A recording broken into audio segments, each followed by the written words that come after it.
Halo everyone, sekarang saya Motifal Nur Rahman dan Daniel. akan melaksanakan tugas manajemen sumber daya manusia di PLP PPS 2. Ingin tahu kelanjutannya seperti apa? Nah, saksikan kita. Let's go.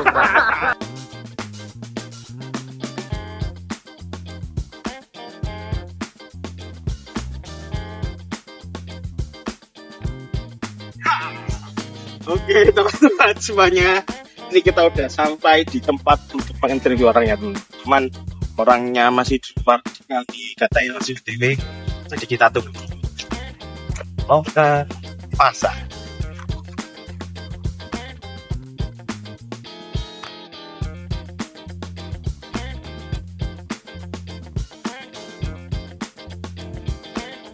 Perkenalan dulu Bapak. Boleh. Atas nama siapa dan juga pada bagian apa Bapak? Ya. BLP. Jadi saya ini orang lama di BLP, nama saya Didi Aryadi. Saya di staf pemasaran marketing. Jadi saya sudah bekerja di sini mulai 2003, 2003. Jadi masuk sini pertama kali sama tim waktu itu bentukan dari BLP Group. Jadi kita ada 6 timnya Bumi Lingga Pertiwi termasuk saya sampai hari ini, sampai detik ini masih Sama. ya. Cuman 3 personel kami yang resign karena keluarga dan lain sebagainya. Nah, yang paling tua paling lama saya. 23 tahun. Iya, saya Senior ini, lama. Pak. Iya betul, paling tua mbahnya. Boleh dijelaskan nggak Bapak, BLP ini apa dan sebenarnya anak usahanya bergerak di mana aja? Ya, Bumi Lingga Pertiwi ini sebenarnya perusahaan properti corporate, artinya perusahaan yang bergerak di bidang perumahan. Tapi banyak anak perusahaan juga, akhirnya kita mengembangkan perusahaan itu menjadi beberapa anak perusahaan untuk mendukung perusahaan utamanya ya. Jadi kita punya transportasi, itu kita namanya PO Mudah, sama ada Biro Umroh and Travel Cakra Tour yang di Jalan Diponegoro Surabaya, itu juga punya kita. Ada pom bensin, ada beberapa pom bensin yang di Segoromadu, Bunder dan lain sebagainya, itu juga milik kami. Terus ada lagi perusahaan entertainment seperti fotokopi, Xerox dan lain sebagainya. Kita juga punya Rizky Group gitu yang di Ruko GKP pintu gerbang sebelah utara. Itu besar, perusahaan besar juga. Jadi banyak sekali sebenarnya perusahaan-perusahaan yang ada di bawah naungannya kita. Rizky Print. Oh, Rizky Pak yang jualan Arab itu, bukan? Bekerja samanya sama mereka. Kalau kantornya di ini pintu gerbangnya Ruko GKP yang sebelah utara itu, yang pojok itu. Oke. Berarti BLP ini pertama bukanya di bidang properti Pak ya? Properti ya. Dan itu kan berarti lumayan agak jauh nih Pak perbedaannya antara kayak tour and travel, terus juga pom bensin dan juga transportasi base itu tadi. Itu perencanaannya gimana Pak? Kok bisa menjarah ke situ-situ itu? Jadi kami punya pemikiran simple sebenarnya. Perusahaan itu butuh perusahaan, kalau kita mau menjadi perusahaan besar, kita harus punya daya saing, juga daya ini yang kuat. Nah, pemikiran kita kalau hanya di properti saja, kalau ada apa-apa itu berisiko, karena kita mengikuti kondisi mikro makronya kondisi saat ini dan yang akan datang. Mungkin jadi kan ada manajemen risiko kan di pelajaran dari kita. Kami juga belajar dari situ, karena di tempat kami karyawannya juga sama ahli ekonomi juga, teknik sipil juga yang handal di bidangnya masing-masing. Kita meeting, kita rapat. Pada intinya kami punya pemikiran yang ada, yaitu ingin mengembangkan perusahaan, tidak hanya di properti.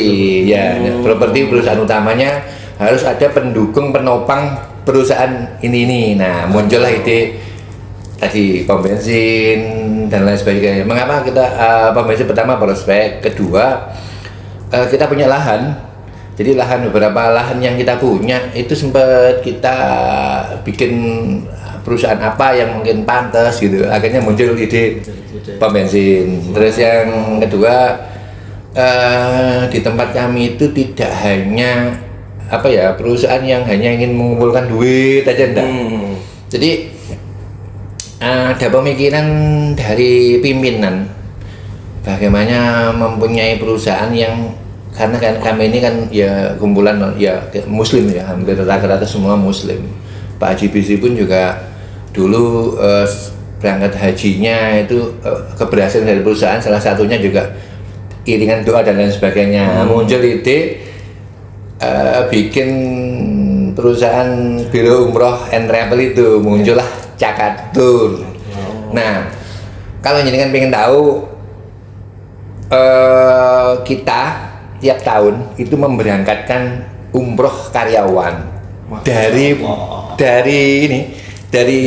Cakra Enter ini.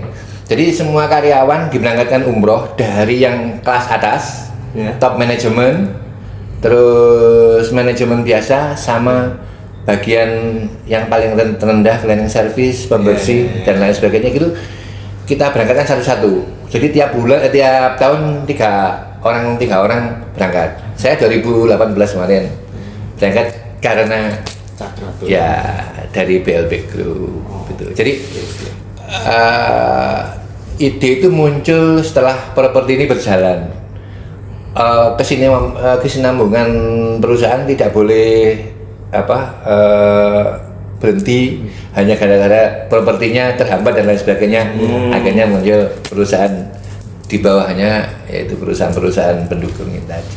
Iya. Berarti Bapak udah di PLP selama 23 tahun mungkin, Pak? Iya, lebih lah. Iya, paling tua. Iya. Berarti sekarang sudah di bagian apa, Pak? Top manajemen? 2016 kebetulan saya pegang kepala pemasaran di Surabaya, di Kembang Jepun. Dulu kita buka kantor pemasaran di Kembang Jepun. Tujuan kita buka di sana supaya banyak konsumen-konsumen dari Surabaya itu tidak perlu ke Gresik, kita tampung di Surabaya. Lah kita buka kantor di Kembang Jepun. Kebetulan kita punya tanah di sana. Akhirnya kita bikin biro Tour and Travel Cakra itu bergabung dengan tim pemasarannya BLP waktu itu. Nah, kepalanya pemasaran waktu itu saya di Surabaya. Nah, setelah perusahaan itu berjalan, perusahaan itu dijual yang di Surabaya, dipindahkan ke Gresik semua, jadi difokuskan ke Gresik semua. Akhirnya yang di Surabaya ditutup, ke Surabaya. Sekarang yang di Surabaya nggak ada, Pak? Yang di Surabaya untuk kantor pemasarannya nggak ada, semua dipusatkan ke Gresik, dan saya ikut di pemasarannya BLP. Oke. Dan pada Bapak waktu dulu pas jadi kepala bagian pemasaran, itu kan otomatis ada tim-timnya, Pak ya. Nah, itu cara Bapak mengelolanya timnya gimana, Bapak, agar tidak miskom, dan juga pas waktu Bapak menjadi kepala pemasaran tersebut, apakah pernah terjadi crack antar orang dan lain-lain, dan cara Bapak mengatasinya bagaimana, Bapak? Iya. Jadi saya itu punya program namanya Say Hello. Say Hello itu menyapa untuk diri kita sendiri, juga menyapa orang lain. Karena dengan kita tersenyum, dengan kita menyapa, ya pahala selalu mengalir. Itu yang saya harapkan. Jadi saya menerapkan komunikasi antara teman-teman itu berjalan dengan baik. Makanya saya bikin program Say Hello itu. Say Hello itu menyapa diri kita, juga menyapa yang di atas, menyapa sesama, supaya mereka juga saling gitu. Nah, kalau saya di kantor itu kan ada gaji, ada fee kalau untuk pemasaran. Jadi untuk gaji itu tiap bulan diterima, kalau fee itu berdasarkan penjualan. Ya, berdasarkan performa. Ya, kalau dia jualannya banyak, otomatis ya fee-nya banyak. Tapi ada tunjangan lain, ada tunjangan kehadiran, transport dan lain sebagainya. Itu untuk mereka. Jadi ya ada sih program apa istilahnya untuk meningkatkan kinerja dan meningkatkan daya jual yang tinggi itu. Pasti tiap bulan atau 3 bulan sekali itu tiap 2 minggu kita adakan meeting. Mungkin apa-apa aja yang kurang, evaluasi ya. Dan nanti tiap 3 bulan itu saya kasih kayak yang terbaik, itu saya kasih apresiasi atas ya. Ada targetnya berapa miliar, berapa juta untuk 3 bulan. Itu kalau bisa mencapai saya kasih apresiasi. Dulu ada di Mini Combo Polytron, ada Sony, ada TV plat yang 34 inch, itu saya berikan kepada mereka yang teman-teman yang bisa mencapai target seperti itu. Jadi dia tetap support, dia tetap dapat penghasilan dan lain sebagainya. Jadi kinerja itu enak, enggak ada ribet, enggak ada rewel, jadi semangat kerjanya. Ya, betul. Jadi melalui itu ya kadang-kadang bonus kalau mungkin saya ada mungkin dari teman-teman bank kadang juga ada yang itu saya kumpulkan, nanti saya bagi sama teman-teman. Ya caranya apa? Tiap tahun itu saya ajak keluar ke Jogja, ke Solo, ya dari uang itu mungkin dari teman-teman bank, kadang-kadang ada kita masukin berkas itu kan dikasih fee dari sana, itu saya kumpulkan, nanti tiap tahun saya pakai untuk acara catering sama teman-teman, sama keluarganya gitu. Oke. Dan selama ini kira-kira Pak, kan BRP ini kan propertinya kan banyak kan, ada di Lokavaja, terus perumahan-perumahan daerah bebas kan banyak. Nah, kira-kira untuk sistem tukang borongannya itu satu vendor atau berbeda vendor? Jadi gini, dulu kita buka pertama kali kan GKB. GKB itu nggak ada klaster. Ada klaster. Hanya waktu itu pertamanya ya kayak perumahan kita buka rumah gitu aja. Nah, akhirnya kita belajar ke developer lain untuk pengembangan properti yang bagus seperti apa. Akhirnya 2014 ya kita mengadakan kerjasama sama developer lain, muncul klaster-klaster. Akhirnya GKB pertama muncul Darus Saadah, terus Darus Sakinah, terus Puri Jawa Asri. Itu setelah pengembangan beberapa tahun pengembangan BLP Group di GKB. Nah, setelah sana clear, kita dapat tanah di sini. Akhirnya dari awal kita mulai itu langsung klaster sini. Nah, muncul di depan tuh ada botanikal, ada kalau di sini ada Rivera, ada Optima, Tiris, Sportivo, Serenity, terus ada Natura, ada Simponi dan lain sebagainya, termasuk yang terakhir ini Lokavaja. Tapi ya nggak terakhir karena masih banyak. Ya, ini maksudnya sedang berjalan sekarang gitu. Sampingnya lokasi ini masih ada lahan yang sangat luas, ini nanti akan kita kembangkan. Terus mungkin kalau jenengan tadi keluar dari sini akan ada ruko-ruko yang baru itu. Nah, depannya nanti ada lahan kosong, nanti akan kita bikin rumah tipe menengah ke atas, 2 lantai semua, harga 1 M ke atas. Yang mudah-mudahan tahun depan sudah bisa clear. Sama yang di belakangnya Orchard itu masih ada sekitar 25 hektar lebih, nanti akan kita kembangkan. Ada 4 klaster yang di sana, tapi kita belum bisa memberi nama untuk saat ini, tapi lahannya sudah siap semua. Jadi mungkin setelah ini mungkin bisa dikembangkan yang di belakangnya Serenity untuk tipe kecil, sama yang tipe besarnya depannya ini ruko Boulevard itu yang itu ruko Boulevard itu kebetulan kita juga lagi mengembangkan Jadi kalau kita membangun 100% perumahan tidak mungkin harus ada, karena kita juga memikirkan ekonomi, sirkulasi ekonomi berjalan, kita bikin ruko yang 20%-nya. Nah, ruko itu yang kita kembangkan dari Safir sampai ini Boulevard yang ini. Nah, ini rukonya sekarang udah berjalan ya. Rukonya kemarin kita buka awal 18 unit sold out semua, kita membuka sekarang 23 unit. Juga ada yang banyak pemesannya, akhirnya kita kembangkan 43 unit yang sekarang langsung itu itu langsung dibangun semua. Nanti barangkali jadi kan mau lihat jalan-jalan ke sana, ada ruko-ruko yang ada ininya merah, shop, ada yang tulisan shop. Tadi itu pengembangan dari ruko Safir yang Permata Safir yang kebetulan kemarin udah sold out semua kanan kiri, itu sekarang udah dikembangkan, termasuk yang dipakai untuk yasin plastik. Nah, itu kanan kirinya kan ruko-ruko baru. Nah itu tahun kemarin alhamdulillah jadi trending topik karena habisnya nggak lama. Harga 1,2 yang itu 4 kali 18. Kalau yang ini 5 kali 24, harga 1.580.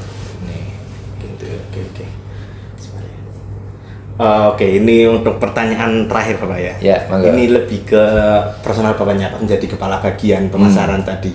Selama menjadi kepala bagian itu Bapak, ada tantangannya dan rintangannya kayak gimana? Yang paling besar Ya. Pak. Yang paling bikin gemeter gitu. Iya. Jadi tantangan seorang pengusaha itu sebenarnya satu, kita bisa menjaga kualitas kita apa? Itu yang paling penting. Mengapa perusahaan kecil itu, contoh aja, nggak usah developer ya, orang jualan mie. Mie itu mengapa awal gitu, wah sing beli banyak, tapi nanti sudah 1 minggu mulai sepi karena kualitasnya tidak dijaga. Mengapa turun kan gitu? Nah, itu sama dengan properti.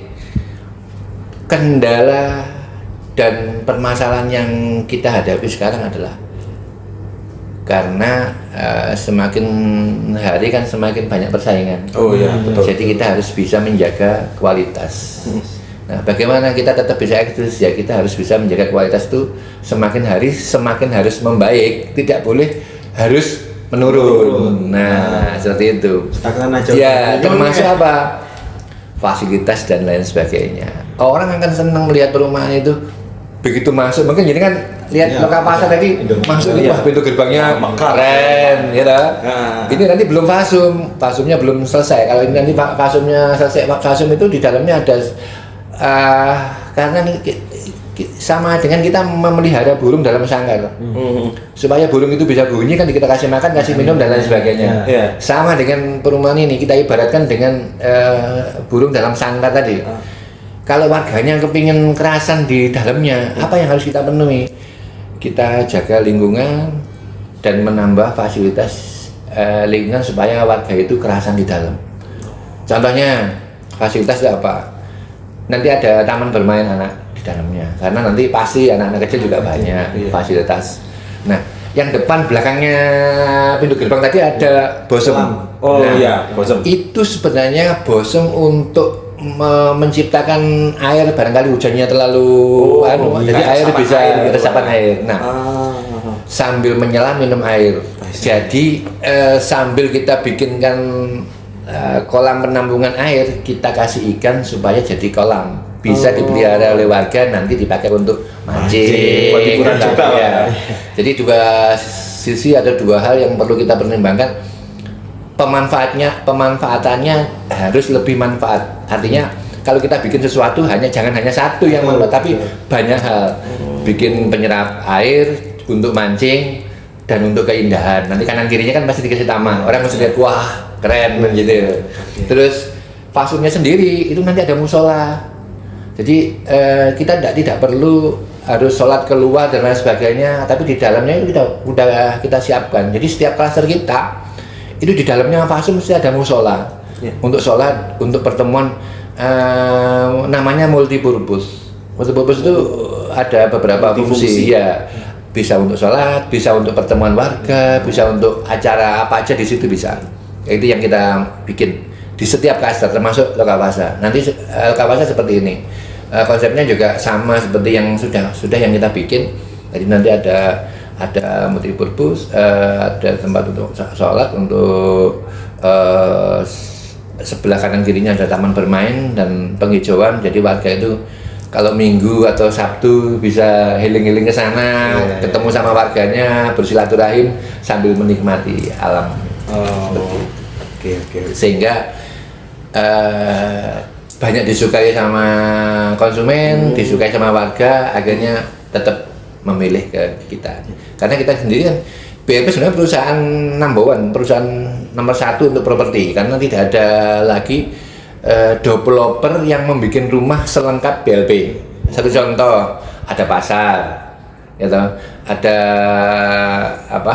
ruko, ada jogging track untuk olahraga dan lain sebagainya. Terus tiap masing klaster itu ada kita siapkan di dalamnya seperti itu. Terus di luarnya kita juga siapkan masjid besar barangkali mau untuk sholat Jumatan dan lain sebagainya ya. Indomaret, Alfamart semuanya masuk. Pasar, yang bikin ramai lagi pasar itu sebenarnya kalau kita memikir mungkin sepele ya. Tapi untuk mbok-mbok, mak-mak, mbok-mbok itu sangat manfaat. Spesial berarti Pak? Iya. Sekarang kalau dulu orang belanjanya di pasar Gresik. Nah, sekarang pada pindah ke sini nek Nino nggak percaya tiap pagi ramai sini. Karena apa? Harganya lebih miring 3.000, 2.000 dibandingkan di Gresik. Ya. Anggap aja kalau kita beli satu item selisihnya 2.000. Kalau kita beli 4 item sudah 6.000. Itu penting banget sangi ya. Buah kan sama ibu-ibu pasti petang gue direwangi ke sini. Pasti gitu. Ayo tuh kita ngene PPS pasar mau murah. Selisih 2.000 per dan juga lebih dekat loh. Iya, kalau kita beli 6 item aja wis 2.000 kali 6 udah 12.000 kan gitu. Nah, itu sampai segitunya ibu-ibu memikirkan. Jadi kalau belanja tuh dia pasti nek pagi milih ke sini karena lebih murah dibandingkan pasar Gresik. Itu keunggulan pasarnya PPS. Terus jadi juga biasanya itu. kalau event hari raya Idul Adha pakai ini pasar sapi, pasar sapi. Mungkin orang nggak pernah tahu kalau GKB ini multi komplek. Kalau ada acara hari raya dan lain sebagainya pasti dibuat sholat id. Baik yang di GKB komplek yang GKB itu sama yang di sini pasar itu dipakai untuk sholat karena memang luas. Terus dipakai untuk multi event. Yang GKB Convex itu untuk yang mantenan, untuk acara wedding yang konsep. Nah, dulu kita bikin GKB Convex. Mengapa kita bikin kayak seperti itu ya? Karena di Gresik kan enggak ada. Larinya kalau ada tamu mantenan wedding 5.000 ke atas, larinya ke Surabaya. Kalau enggak di dekat Juanda itu ya di AL Angkatan Laut itu. Nah, iya. Nah, itu kita bikin untuk menampung 10.000 tamu, termasuk parkiran dan lain sebagainya.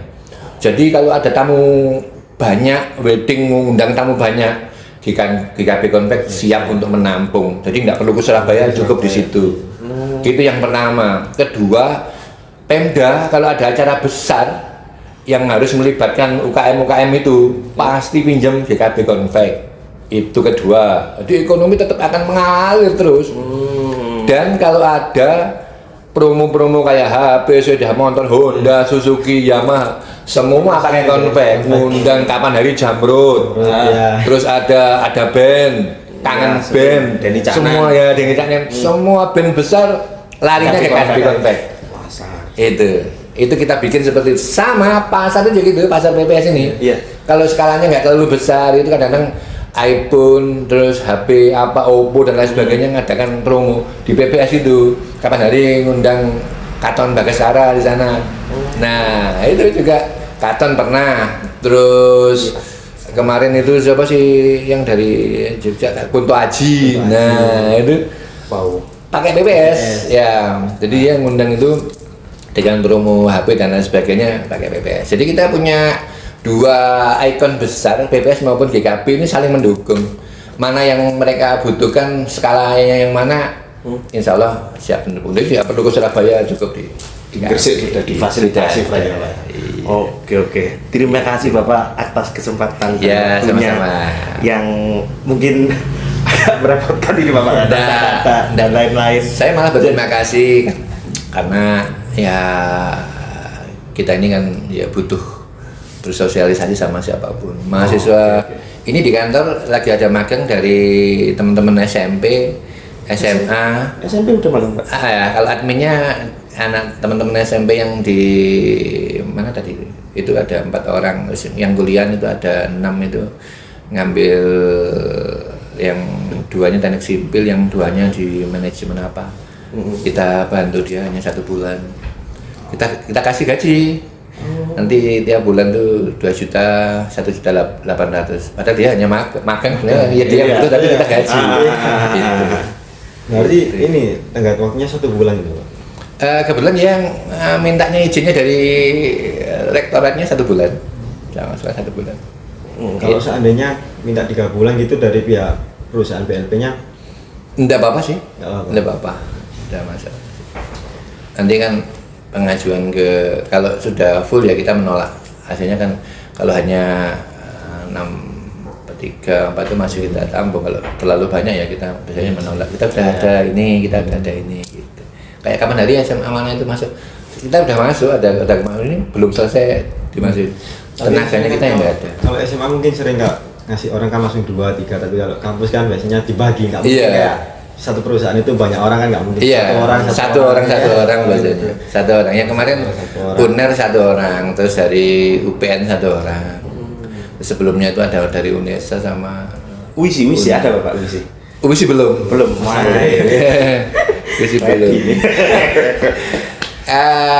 Kalau saya rasa UBI perusahaan besar ya. Saya kenal sama yang Pak Sobo itu ngambil lugu di sini, nasabah saya. Siapa? Dia dari Dosen? dosennya UBI. Prodi? Kalau lihat gambarnya waktu dia ngasihkan di panggung itu loh Pak, siapa sih itu orangnya ini? Pak Agus Kuntoro, bukan? Pak Agus Kuntoro, lupa ya. Pak Adit, Pak Bambang, Itu tak sebutin. lupa saya. Iya, Itu kan beli ruko di sini. Saya pas ada acara sama Rangga di kampusnya, loh enggak kenal sama ini. Berarti selesaikan dulu, dia job di depan, habis dia turun terus selesai saya datangin terus saya salamin. Loh Pak, ini di sini. Iya, saya di sini Pak, saya bilang gitu. Saudara juga Pak di sini di teras sudah lama, sebelum dari waktu pembukaan teras itu udah ambil di teras. Ini jadi sering main ke sini, main ke terasnya. Iya tuh. Mulai dari masjid belum ada sampai misalnya Nggak ada. sampai ikut acara setiap Iya. malam kayak kumpul-kumpul sama warga situ. Teres itu sebenarnya jadi gini. Waktu itu kita punya sama kayak Rivera. Rivera itu kita punya taman air.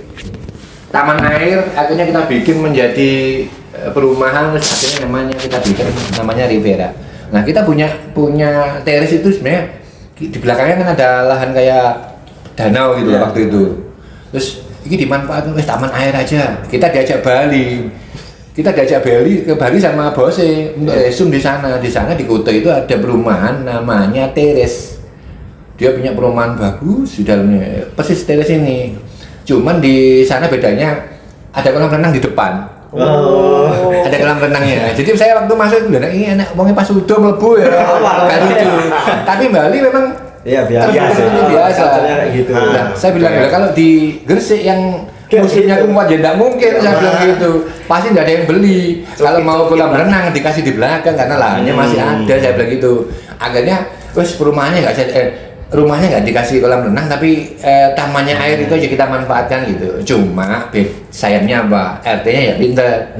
Mestinya kalau dilihat dari pintu gerbangnya yang megah seperti itu, jalan pintu gerbangnya ke dalamnya lebar-lebar itu, mestinya tamannya dikelola dengan bagus.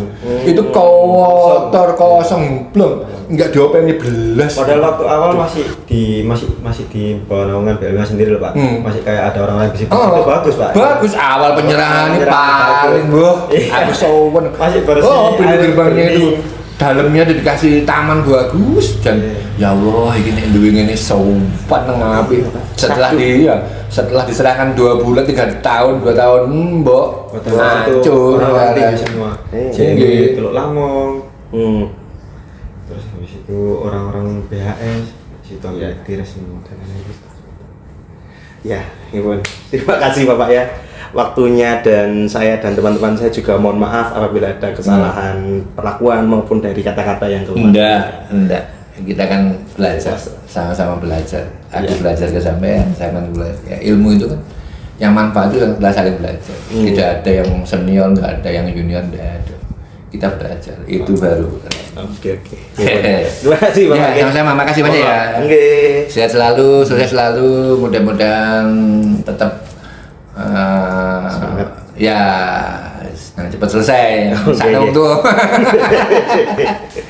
Terus Bapak. Monggo diminum Mas. Ayo Mas. Iya. Teman-teman, itulah interview tadi dengan Bapak Dedi, dan terima kasih telah menonton. Wassalamualaikum warahmatullahi wabarakatuh. Waalaikumsalam warahmatullahi wabarakatuh.